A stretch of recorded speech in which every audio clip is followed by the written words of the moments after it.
Hello friends, मी आहे काजल आणि आज आपण बघणार आहोत की ओडीके टूल किट ही कशा प्रकारे डाउनलोड करायची आहे आणि त्यामध्ये कशा प्रकारे पूर्ण माहिती भरायची आहे. तर चला तर बघूया.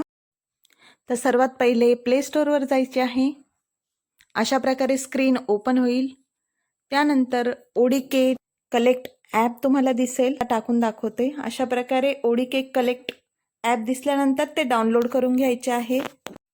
ॲप डाउनलोड केल्यानंतर अशी स्क्रीन ओपन होईल आणि त्यामध्ये ड्राफ्टमध्ये जाऊन जेव्हा IPHS दिसेल तुम्हाला, त्यावर क्लिक करायचे आहे आणि त्यानंतर फॉर्म हा लोड होतो आणि त्यामध्ये मग पॉईंट वाईज सर्व माहिती आपण फिल करायची आहे. आपल्या सबसेंटरची